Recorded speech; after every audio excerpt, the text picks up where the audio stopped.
Assalamualaikum warahmatullahi wabarakatuh. Alhamdulillah wassalatu wassalamu ala Rasulillah wa ala alihi wa sahbihi wa mawala amma ba'du.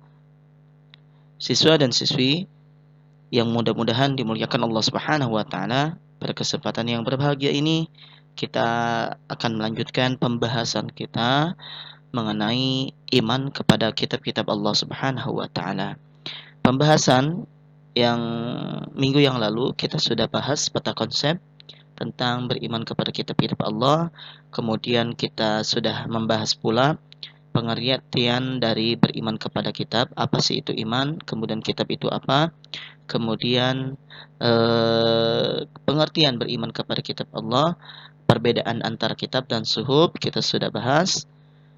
Kemudian dalil tentang iman kepada kitab-kitab Allah sudah tertera di layar, yaitu bersifat umum Quran surah Al-Baqarah ayat 213. Kemudian dalil yang bersifat khusus tentang kitab Taurat, kita beriman kepada kitab Taurat Quran surah Al-Maidah ayat 44. Kemudian beriman kepada kitab Injil terdapat dalam Quran surah Al-Maidah ayat 46.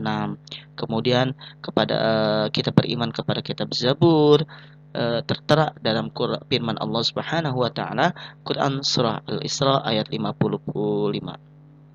Kemudian perintah beriman kepada Al-Qur'an ya termaktub dalam wahyu Allah Subhanahu wa taala Quran surah Al-Baqarah ayat 219. Kemudian ketentuan beriman kepada kitab-kitab Allah, di sini ada keistimewaan Al-Qur'an. Pertama, sebagai pembenar kitab-kitab sebelumnya. Maksudnya, Allah menurunkan di antara kitab-kitab yang lain yang sudah Bapak sebutkan, di antaranya ada kitab Taurat, ada kitab Zabur, ada kitab Injil, dan kitab Al-Quran. Dan Al-Quran inilah sebagai pembenar kitab-kitab sebelumnya. Sebelum masa Nabi Muhammad sallallahu alaihi wasallam ada Nabi Adam alaihissalam, ada Nabi Musa alaihissalam, ada Nabi Daud alaihissalam, ada Nabi Isa alaihissalam. Semua para nabi dari yang Bapak sebutkan, di antaranya Nabi Musa alaihissalam, kemudian Nabi Daud alaihissalam, Nabi Isa alaihissalam, mereka itulah sudah diberikan kitab oleh Allah Subhanahu wa taala.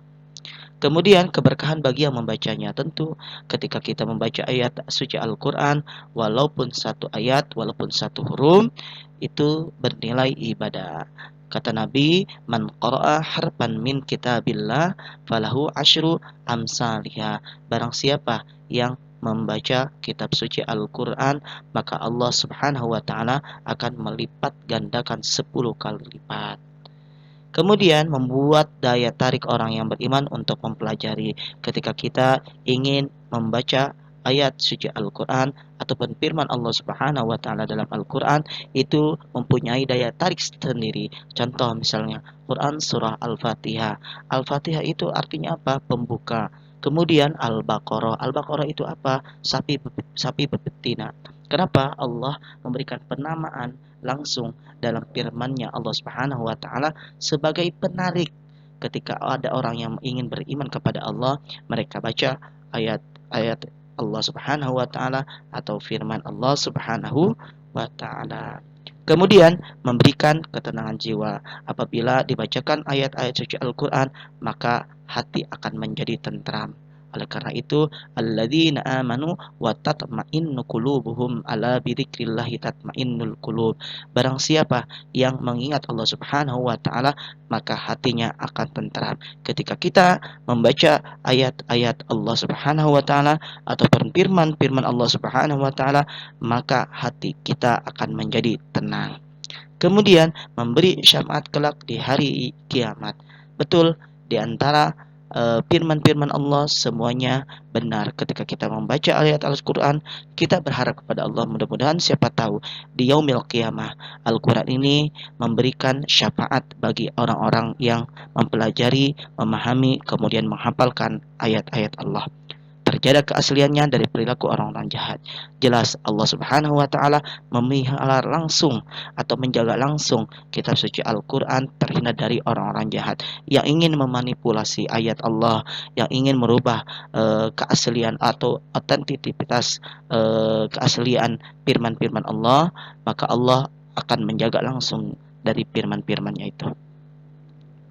Kemudian macam-macam kitab Allah. Yang pertama Taurat diturunkan kepada siapa? Diturunkan kepada Nabi Musa alaihissalam menggunakan bahasa Ibrani.